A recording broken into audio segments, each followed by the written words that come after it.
personnalités canadiennes et québécoises donc, sont impliquées dans le conflit rwandais. Ça a été clair. Il y a les premiers ministres. Vous citez quelqu'un dans votre blog. Pas un, c'est deux premiers ministres, Jean Chrétien et Stephen Harper. Et vous citez les généraux et les juristes même et j'en passe. Eh bien, beaucoup sont d'avis que cette implication du Canada est négative. Est-ce que le Canada a jamais exprimé ou bien a eu l'intention d'exprimer un regret et s'il ne l'a pas fait ou bien s'il ne le fait pas, vous les Canadiens, êtes-vous capables de le forcer à le faire? Oui, nous pourrions. Cependant, il faut commencer par s'en parler sérieusement entre nous. Et c'est pour ça que je lance un appel aux gens comme Roger Blanchette, par exemple, qui va organiser au mois de mars la présentation du film « Tuez-les tous », documentaire au dépanneur Sylvestre, vous en parliez la semaine dernière. Je leur dis, ce film-là, par exemple, c'est de la propagande pure et simple pour l'histoire convenue du génocide qui sert à masquer les faits et parce que c'est ça qu'il faut comprendre, c'est que ces accusations-là, constamment de révisionnisme, ça sert à masquer les faits. C'est qu'on ne veut pas qu'on puisse poser des questions qui peuvent déranger le régime à Kigali. Alors moi, ce que je dis, c'est à mes camarades, mes compatriotes québécois, c'est prenez le temps de nous écouter, là, laissez faire les cris de ceux qui disent qu'on est des négationnistes, là, puis venez vous asseoir avec nous, on va vous montrer les faits dont on dispose, vous vérifierez, vous irez voir de votre côté si vous avez d'autres raisons de croire que ce que je vous dis, ça n'a aucun sens. Et là, on confrontera les deux. C'est comme ça qu'on trouve la vérité. Il y en a un qui dit blanc, l'autre qui dit noir. À un moment donné, ils peuvent pas avoir tous les deux raison. Mais on a vu qu'au cours de la campagne électorale de 2007 au Québec, le problème du Rwanda, le génocide, bien sûr, a été un enjeu électoral à ce moment-là. Est-ce que vous pensez que c'est une chose qui pourrait être étendue sur tout le Canada, surtout que un candidat à la primature au rang de Premier ministre ici au Canada puisse présenter dans ses projets une solution au problème rwandais? Pas dans l'état actuel des choses. Oui. Il y a personne qui pourrait en ce moment arriver dans la classe politique et dire moi je pense que j'ai une solution. Le risque politique serait beaucoup trop grand. Alors il faut d'abord qu'on commence par du travail de sensibilisation, du travail de discussion. Et moi, je pense que les premiers à intéresser à cela, j'essaie de leur parler dans la mesure du possible, ce sont les journalistes. Alors, lorsqu'il y a eu, par exemple, en 1997, lorsqu'on a parlé de la question rwandaise, à cause du scandale qui entourait la candidature de Robin Philippot, j'ai essayé de sensibiliser les journalistes à ce moment-là et je continue à essayer de les sensibiliser aujourd'hui en leur envoyant de l'information. Les témoignages dont je vous parlais, par exemple, tout à l'heure, dans la région de Mulindi au Rwanda, je les ai envoyés à des journalistes. Je leur ai dit, mais regardez, quand même, prenez connaissance de ces reportages qui ont été faits par un journaliste néerlandais et voyez ce que vous pouvez peut-être faire de plus. Mais j'ai l'impression qu'il y a quand même, du côté, par exemple, de Radio-Canada en particulier, il y a quand même une difficulté de parler de la question plus que dans une certaine limite. J'ai l'impression qu'il y a des gens, vous savez, souvent les journalistes eux-mêmes n'en sont pas conscients. Eux-mêmes, ils sont manipulés. Mais il y a des gens qui tirent les ficelles. Comme je vous disais tout à l'heure, c'est difficile de voir la distinction entre les manipulateurs et les manipulés.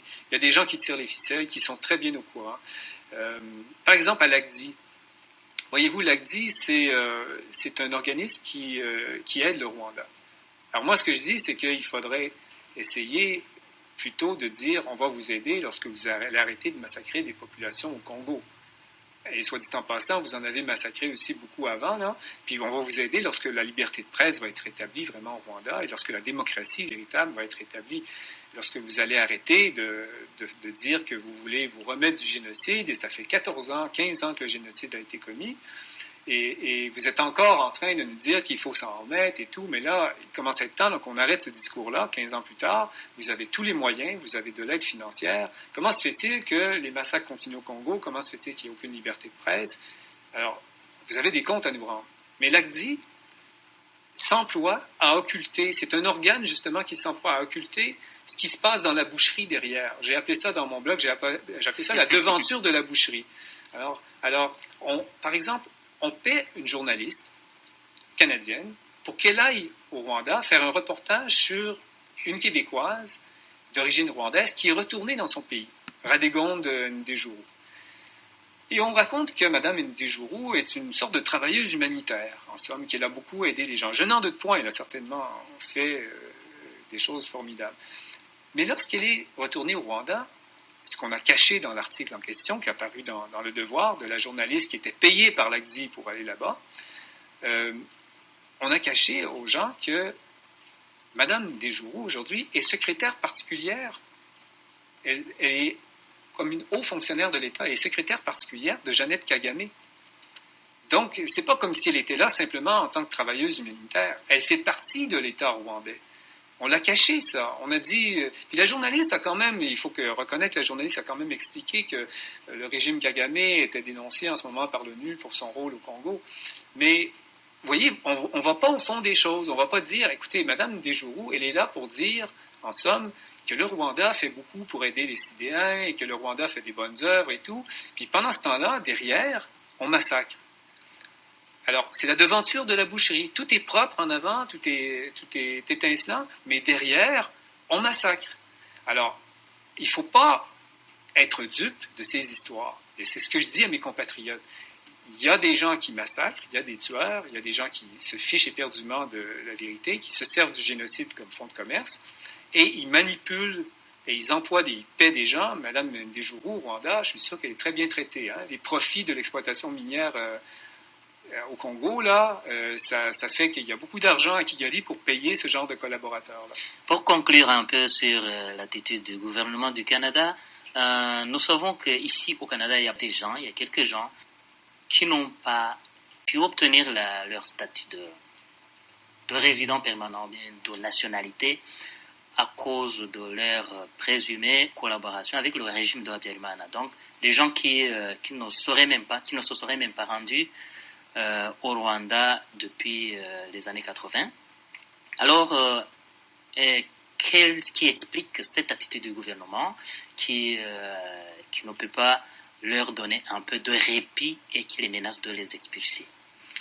Je ne suis pas au courant dans les détails de ces dossiers. Mais je dirais que c'est parfaitement conforme avec l'attitude générale du gouvernement canadien, qui est de faire beaucoup en apparence, mais très peu dans les faits pour changer la situation, pour améliorer la situation. Alors, on répète qu'il ne faut plus répéter les erreurs du passé, mais lorsque, par exemple, arrivent des cas comme ceux-là, on préfère ne pas se mouiller. Voyez-vous, alors le rôle du Canada n'est pas le même que celui des Britanniques et des Américains qui envoient leurs conseillers militaires aider Kagame sur place et tout. Alors, le rôle du Canada est plutôt dans les apparences. Le Canada a la réputation d'être un bon sur la scène internationale. Un pays qui aide, philanthrope, qui aide les gens, qui a bonne réputation, qui n'est pas impérialiste et tout. Donc, son rôle, c'est un peu ça. C'est de faire au pays et à l'étranger, de faire en sorte que on ait l'impression que tout ça, ce sont des bonnes œuvres, en somme. On aide les Rwandais à se rétablir du drame terrible du génocide. Mais dans les faits, quand arrivent des situations, par exemple, où on peut aider les Rwandais concrètement à progresser, on ne le fait pas. On ne fait rien. Par exemple, si on pouvait faire une enquête, si on pouvait demander des comptes au gouvernement rwandais sur l'assassinat du père Guy Pinard, à mon avis, ça ferait beaucoup plus pour aider les Rwandais à long terme que d'envoyer des journalistes faire des tartines au Rwanda sur des prétendues bonnes œuvres de Kagame.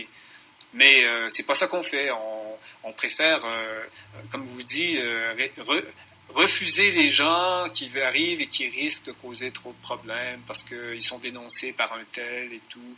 Bon, et parce que c'est un nid de vipère, en somme. Il faut garder son image vertueuse. Je reviens encore au cas des deux prêtres québécois qui ont été assassinés. Je ne sais pas où en sont les démarches, mais je sais que la famille du père Guy Pinard devait se joindre à la procédure en Espagne contre les 40 militaires de l'APR. Je ne sais pas ce qu'elle va faire exactement, je ne vais pas présumer. Je sais que parfois les gens, pour eux, c'est au-dessus de leur force parce que ça exige beaucoup. Parfois, ils préfèrent enterrer leur mort et ne plus en parler. Mais personnellement, j'ai pas l'intention de laisser ça comme ça. Et je pense que si le gouvernement canadien avait exigé du gouvernement rwandais à l'époque d'obtenir des comptes, il doit continuer. Et personnellement, je vais essayer de m'arranger pour qu'il y ait des questions qui soient posées là-dessus au gouvernement canadien. Même chose pour Louise Arbour. Si on dit qu'elle a caché sciemment des preuves, et là, c'est Michael O'Regan qui le dit, c'est pas moi, et Carla Del Ponte qui le dit aussi, celle qui a remplacé Louise Arbour comme procureur en chef, le gouvernement du Canada a des comptes à rendre.